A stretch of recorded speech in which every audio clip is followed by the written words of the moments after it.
Welcome to another edition of Air News Daily. It's Wednesday, the 1st of July, and I'm Jeremy Spake.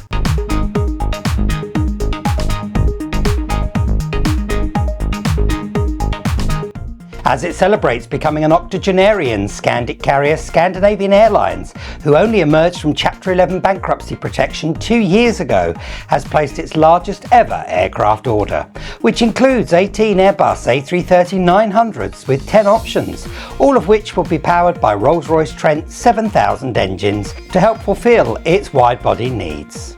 The Stockholm-based flag carrier of Denmark, Norway and Sweden has also agreed to acquire 12 leased A330ceos to support operations until the new Neos arrive. The deal is valued at $10 billion and forms a key element of the carrier's plans to consolidate and expand its long-haul operations from its Copenhagen base. The airline's CEO, Anko van der Werf, said at a press conference that he sees the order as a way for SAS and Scandinavia to reclaim its place in the European hub landscape, where in the past it played a much larger role as a long-haul connector. We couldn't agree more, and in truth are delighted to see the Vikings return to their natural landscape of offering connectivity to the world. How the network expands as the fleet arrives will be fascinating, and we wish the carrier much success with their renewed vigour, no doubt spurred on by their newfound suitor, the Air France KLM Group. Lufthansa Technik, one of the world's largest providers of maintenance, repair and overhaul services, has broken ground on a brand new 55,000 square metre facility south of Porto in Portugal.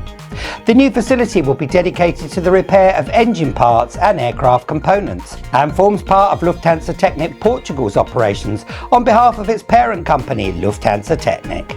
The construction of the group's latest MRO facility will generate around 700 jobs and is expected to be operational in 2028, providing a vital asset in support of the company's growing number of clients.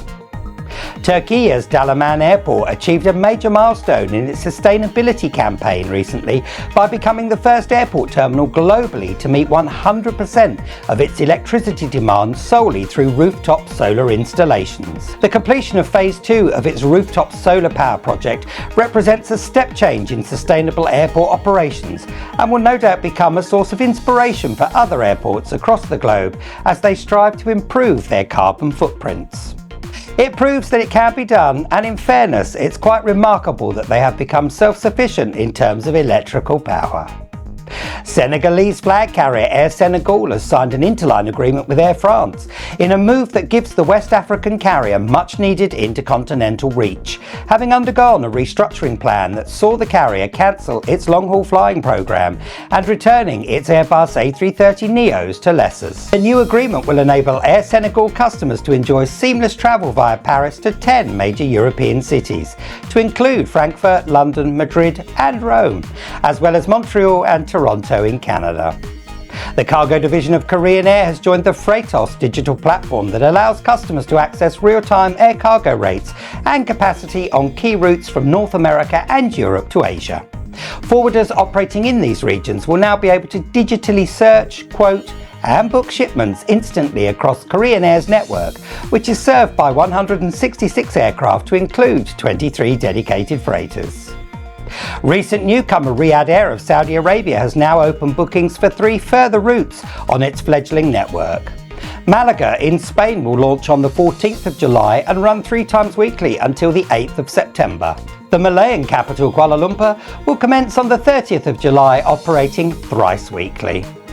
And finally, Dakar in Bangladesh will begin being served from the 7th of August and appears to be a daily service according to the airline's website.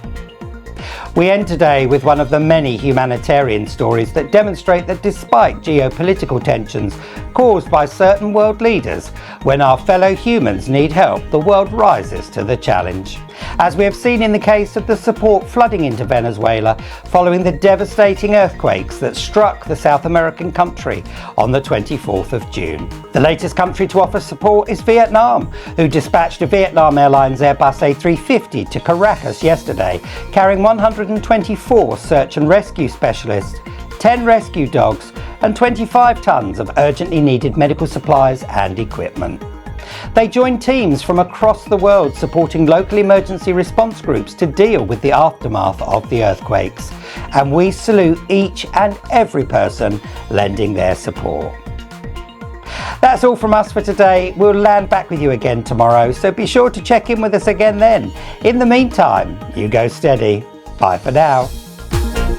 Tune in tomorrow when we'll be bringing you the latest news from the commercial aviation world. And don't forget to subscribe to Air News Daily.